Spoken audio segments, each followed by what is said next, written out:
Good morning everyone. तो मैं आज एक नया क्वेश्चन लेकर आया हूँ। आप लोगों से रिक्वेस्ट है कि आप लोग पहले ये क्वेश्चन खुद ट्राई कर लीजिए।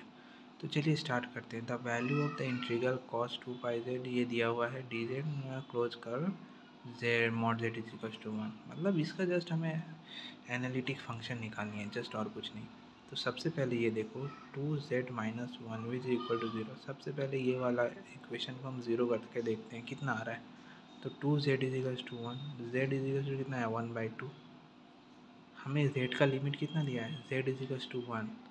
तो ये ऑफकोर्स लेस देन 1 है, तो ये चल जाएगी। और एक कितनी है, z minus three equal to 0 करोगे तो z equals to 3 which is greater than 1।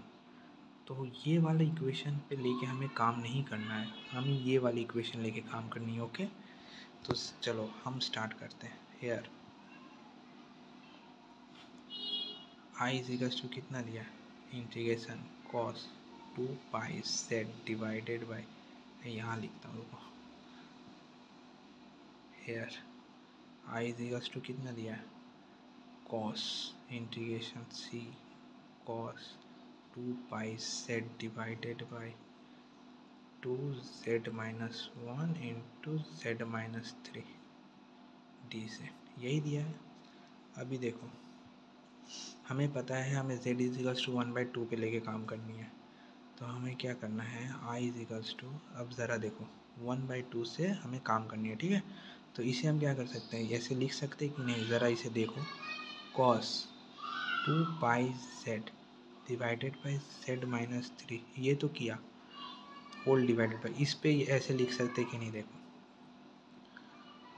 z minus 1/2 लिख सकते कि नहीं, देखो 1/2 जब यहाँ जाएगा ऐसे, ये क्या होगी, देखो z माइनस 1/2 मतलब 2z minus one divided by two होगी ना।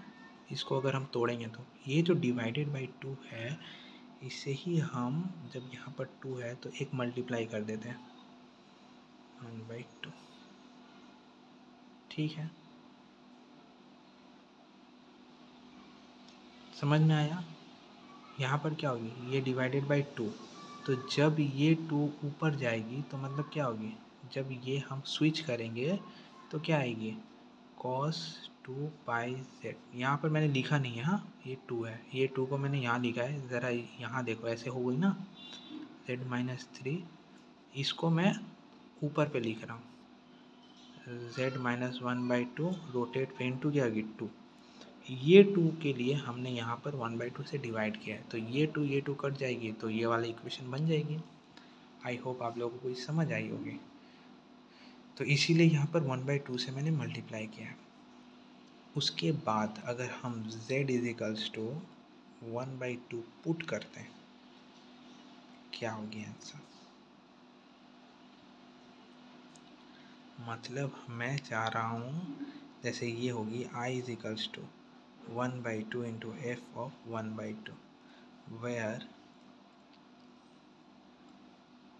f of z equals to cos 2πz divided by z minus three होगी। ये यही है, ये वाली पोर्शन को हम लोगों ने एज ए एनालिटिक फंक्शन पकड़ के मतलब ये वाली इक्वेशन पे हमने ये वाला पुट किया, ऐसे लिख सकते हैं ना, 1/2 इंटू एफ ऑफ जेड, ये रहा एफ ऑफ जेड।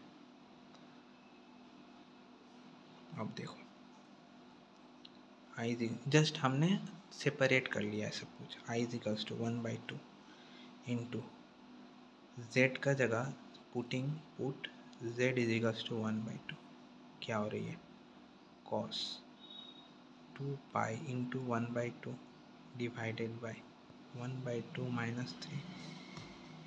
इसे आप ऐसे भी लिख सकते हो, अगर आप इधर पर ही मल्टीप्लाई करोगे, z ये वाली है ना, z माइनस 1/2 इक्वल टू 0, यहाँ पर आप सिंपली मल्टीप्लाई भी कर सकते हो 1/2, तो ये 1/2 ये 1/2 कट जाएगी, यहाँ पर 1/2 आ गया और ये वाला इक्वेशन बन गया।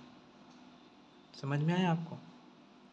बेसिकली हम क्या करते हैं, हम यहाँ पर लिख लेते हैं, इसको हम ऐसे भी लिख सकते हैं कि cos 2πz divided by z minus three into z minus 1/2 divided by z minus 1/2। तो ये z minus 1/2 z minus 1/2 cut जाती है।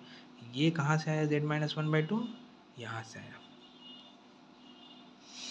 ये कट जाएगी तो मेरा क्या बचा, ये वाली इक्वेशन बचा, प्लस 1/2 एक्स्ट्रा बचा इसके लिए। ये एक वाली इक्वेशन से हम काम कर रहे हैं, समझ में आई है आपको? चलिए उसके बाद हम क्या करते हैं, 1/2 इंटू कॉस, ये पाई, ये टू कट गया तो कॉस पाई डिवाइडेड बाई, ये होगी तो आपकी होगी 2 और 3 2 6, 6 माइनस 1 माने -5। ये क्या होगी 1/2 इंटू कॉस पाई मतलब -1 डिवाइडेड बाई -5/2। ये माइनस कट गया और ये आएगी 1/2 इंटू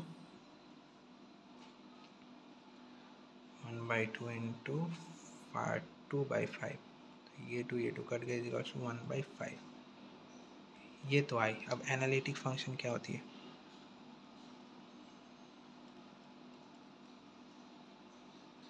एनालिटिक फंक्शन मतलब 2πi इंटू ये वाली जो निकली आंसर 1/5, मतलब आपका आंसर है 2πi डिवाइडेड बाई 5।